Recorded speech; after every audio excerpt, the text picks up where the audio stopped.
"Choose any woman you want," the sheriff said, until the little twin girls said, "Papa, that's her."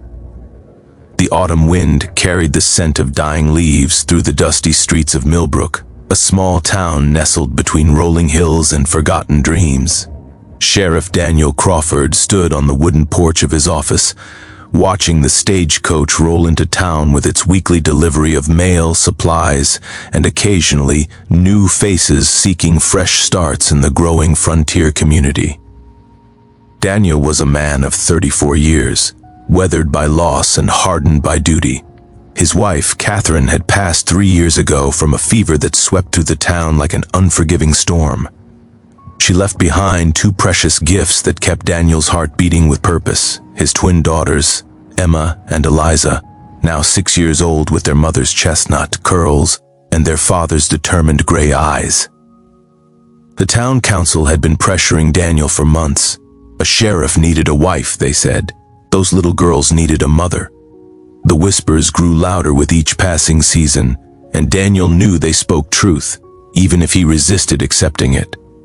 Emma and Eliza deserved more than a father who worked long hours and a rotating cast of elderly neighbors who watched them during his shifts. His deputy, Marcus Webb, appeared beside him, following his gaze toward the stagecoach.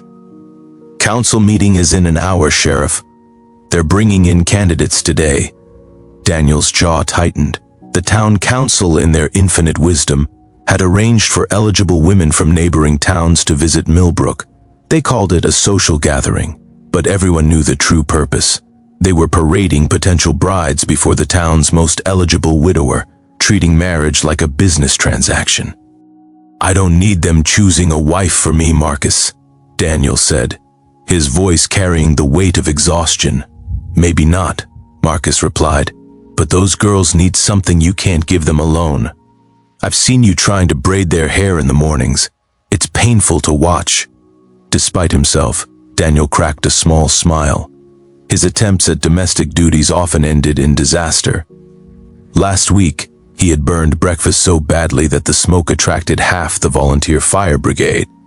The town hall buzzed with activity when Daniel arrived with Emma and Eliza, holding each of his hands. The girls wore their Sunday dresses, blue for Emma and green for Eliza, the only way most folks could tell them apart. But Daniel knew them by the subtle differences in their smiles, the unique cadence of their laughter.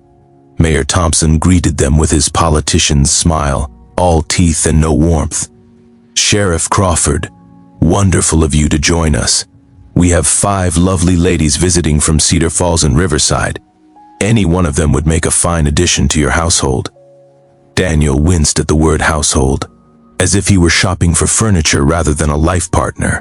He scanned the room where 5 women stood in a line, each dressed in their finest attire, each wearing expressions ranging from hopeful to calculating. Mrs. Henderson, the town's self-appointed matchmaker, approached with a clipboard. "Sheriff, let me introduce you to our candidates.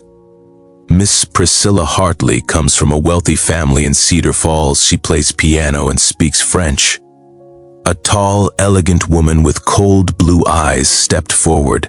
She looked at Daniel appraisingly, then her gaze dropped to the twins with barely concealed disinterest. "Charming," she said, though her tone suggested otherwise. Emma tugged at Daniel's hand and whispered, "Papa, she looks at us like we're mud on her shoes." Daniel squeezed his daughter's hand, acknowledging her observation. Mrs. Henderson continued undeterred. "Miss Martha Collins is an excellent cook and comes highly recommended by the Women's Charitable Society." A round-faced woman with kind eyes smiled genuinely at the girls. "Hello, little ones, aren't you precious?" Eliza studied her carefully but said nothing. The introductions continued through Miss Virginia Walsh, a schoolteacher with nervous habits, Miss Dorothy Price, a widow herself with calculating ambitions, and Miss Ruth Campbell, a quiet woman who seemed more interested in the refreshment table than the proceedings. Mayor Thompson clapped Daniel on the shoulder. "Well, Sheriff, choose any woman you want. They're all fine prospects for a man in your position." Daniel felt trapped, surrounded by expectations and obligations. He looked at each woman again, trying to imagine them in his home, caring for his daughters, sharing his life.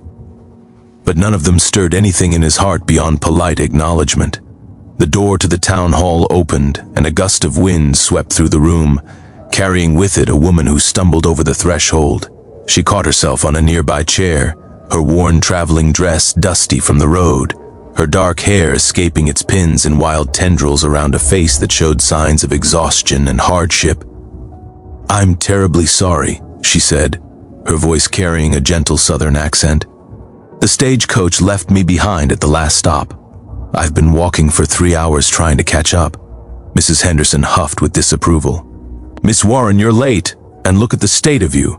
This is hardly the impression one should make when seeking a husband." The woman, Miss Warren, straightened her spine despite her obvious fatigue. "I wasn't seeking a husband, ma'am. I was seeking a new start, but the agency in Cedar Falls insisted I come along with this group. I'm a trained nurse and teacher, looking for employment, not a marriage of convenience." Something in her directness caught Daniel's attention. Unlike the others, she wasn't performing, wasn't trying to impress. She was simply being honest about her circumstances. Miss Warren's eyes swept the room and landed on the twins. Her expression softened immediately, not with the practiced sweetness of someone trying to win favor, but with genuine warmth. "Well, hello there. Don't you two look lovely today?" Emma and Eliza exchanged one of their silent twin communications, a language Daniel had never fully decoded. Then something remarkable happened. Eliza, who rarely spoke to strangers, who had barely said 10 words to any woman since her mother died, released Daniel's hand and walked directly toward Miss Warren. Emma followed immediately, as if pulled by an invisible thread. The room fell silent, watching the unprecedented scene unfold. Eliza reached up and touched the hem of Miss Warren's dusty sleeve. "You have sad eyes," the little girl said. "Like Papa's." Miss Warren knelt down, bringing herself to their level, unconcerned about her dress touching the dusty floor. "I suppose I do, sweetheart. I've lost people I love too." Emma reached out and touched a strand of the woman's escaped hair. "Mama used to look tired like you when she was helping sick people get better. She was a nurse too." Daniel felt his heart constrict. The girls rarely mentioned Catherine, and never to strangers. Miss Warren smiled, and the expression transformed her tired face into something beautiful. Was she? Then she must have been a very special lady. She was, Emma said solemnly. She smelled like lavender and read us stories with funny voices. Miss Warren nodded with equal solemnity. "The best mothers do both those things." Mayor Thompson cleared his throat impatiently. "Yes, well, this is all very touching, but Sheriff Crawford has 5 proper candidates to consider. Miss Warren, perhaps you should freshen up at the boarding house while we continue." Daniel watched his daughters, really watched them, for the first time in months without the fog of his own grief clouding his vision. They stood close to this stranger, closer than they'd allowed any woman since Catherine's death. Eliza was actually smiling. Emma turned to face her father, and Eliza followed. They walked back to him with purpose, each taking one of his hands again. Then they looked up at him with expressions so serious, so certain, that Daniel felt the weight of the moment settling over the room. "Papa," Emma said clearly, her voice carrying through the silent hall. "That's her. That's our new mama," Eliza added, pointing at Miss Warren. "She's the one." Gasps rippled through the assembled crowd. Mrs. Henderson looked scandalized. The 5 official candidates wore expressions ranging from shock to outrage. Miss Priscilla Hartley actually snorted with derision. But Daniel wasn't looking at any of them. He was looking at his daughters, who had spoken more in the last 5 minutes than they had in months. He was looking at Miss Warren, who seemed just as surprised as everyone else, her cheeks flushing with embarrassment as she rose from her kneeling position. "Children," Mrs. Henderson sputtered, "you can't simply point at someone and declare them your mother. There are proper procedures. Courtship rituals, background checks. With all due respect, Mrs. Henderson, Daniel said slowly, his voice steady as he finally spoke. My daughters haven't willingly approached any woman since their mother died. They haven't talked about Catherine to anyone, not even to me. And they certainly haven't smiled like that in 3 years. He released the girl's hands and walked toward Miss Warren, who watched him approach with a mixture of hope and wariness in her tired eyes. I don't even know your Christian name, he said. Grace, she replied. Grace Warren. Grace, he repeated, and the name felt right on his tongue. I'm Daniel Crawford. These are my daughters, Emma and Eliza. They seem to think you belong with us. Grace looked at the twins, then back at Daniel. Mr. Crawford, I have nothing to offer. No family connections, no dowry, no fine accomplishments. I spent the last 3 years nursing soldiers back to health and then caring for my dying grandmother.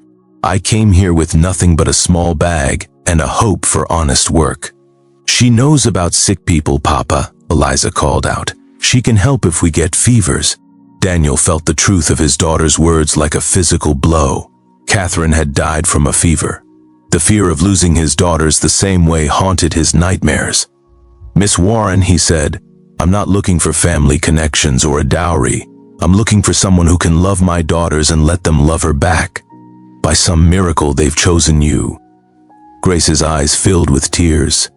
They don't know me. How can they choose me? Emma answered before Daniel could. You got down on the floor to talk to us. The other ladies wouldn't do that. They'd get their pretty dresses dirty. And you didn't pretend to like us because of Papa, Eliza added. You talked to us like we were real people. Miss Priscilla Hartley stepped forward, her face contorted with indignation. This is absurd. Sheriff Crawford, surely you won't let 2 children dictate such an important decision. I come from one of the finest families in the region. I can offer you social standing, political connections. Daniel turned to face her, and his expression must have conveyed something powerful because she stepped back involuntarily. Miss Hartley, when we walked in here, you looked at my daughters like they were inconveniences to be tolerated. Miss Warren, who walked 3 hours after being abandoned by the stagecoach, immediately saw them as people worthy of her attention and respect. That tells me everything I need to know. He turned back to Grace. I won't force you into anything, but I'm asking you to give us a chance. Stay in Millbrook. Let me court you properly. Let the girls get to know you and you them. If after a month you find us unbearable, I'll personally pay your passage to wherever you want to go. Grace looked down at Emma and Eliza, who had approached again and now stood on either side of her, each holding one of her hands as if afraid she might disappear. Please stay, Emma whispered. We'll be good, Eliza promised. We won't put frogs in your bed like we did to the last lady who tried to take care of us. Despite the gravity of the moment, Grace laughed, a warm sound that seemed to brighten the entire room. Frogs? Tell me more about these frogs. The twins launched into an animated story about their campaign to drive away every woman who had tried to insert themselves into their lives, a campaign Daniel had been entirely unaware of. Mrs. Patterson's mysterious spider incidents, Miss Turner's shoes filled with creek mud. The frogs were just the beginning. Daniel listened in horrified fascination. You two did all that? They weren't right, Papa, Emma said matter-of-factly. They wanted to be our mama for the wrong reasons. They wanted to be a sheriff's wife. They didn't want us. But Miss Grace is different, Eliza said with certainty. She looked at us first, not at your badge. Grace knelt down again, taking both girls' hands in hers. I have to be honest with you both. I don't know how to be a mother. I never had children of my own. I might make mistakes. Mama made mistakes too, Emma said. She burned the Christmas cookies so bad we had to use them to build a tiny cookie house instead of eating them. And she once accidentally dyed all of Papa's shirts pink, Eliza added, giggling. Grace smiled through her tears. Then maybe I'll fit in just fine. Daniel felt something shift in his chest, a wall he'd built around his heart beginning to crumble. He watched Grace Warren with his daughters and saw not a replacement for Catherine, but something new, something different, something that might just save all three of them from drowning in grief. 1 month later, on a crisp autumn morning, Daniel and Grace stood before the town's small church. The twins served as flower girls, scattering petals with enthusiastic abandon. The town council, who had originally disapproved of the unconventional courtship, had come around after watching Grace transform the Crawford household from a place of sorrow to a home filled with laughter. As Daniel slipped the ring onto Grace's finger, he thought about the strange journey that had brought them here. The town had offered him his pick of 5 proper candidates, women with accomplishments and connections and fine dresses. But his daughters had seen what he couldn't, had recognized in a dusty, tired stranger the mother they had been waiting for. That night, after the twins had been tucked into bed, with stories read in funny voices, Daniel and Grace sat on the porch of their home, watching stars appear in the darkening sky. "I still can't believe this is real," Grace said softly. "A month ago, I had nothing. Now I have a family, a home, 2 beautiful daughters." Daniel took her hand in his. "I still can't believe they chose you from across a crowded room. Emma barely speaks to strangers, and Eliza hasn't smiled at anyone outside the family in years." Grace leaned her head against his shoulder. "Children see what adults miss. They look past the surface to something deeper. They didn't care that I was dusty and tired and poor. They cared that I saw them. From the window above, they heard giggling. 2 little faces peered down at them, quickly ducking when they realized they'd been spotted. "Back to bed, you 2, Daniel called up, but his voice held no sternness. "We just wanted to make sure Miss Grace is still here," Emma called back. "It's Mama Grace now," Eliza corrected her sister. "Remember?" Grace's breath caught, and Daniel saw tears glistening in her eyes. The twins had started calling her that just yesterday, tentatively at first, then with increasing confidence when they saw how happy it made her. "I'm still here," Grace called up to them. "And I'll still be here in the morning. Now sleep, both of you." "Yes, Mama Grace," 2 voices chimed in unison. As silence settled over the house, Daniel pulled his wife closer. The sheriff had been told he could choose any woman he wanted, but in the end, it wasn't his choice at all. 2 little girls with their mother's curls and their father's eyes had recognized something precious in a stranger, and in doing so, had rebuilt a family from the ashes of loss and grief.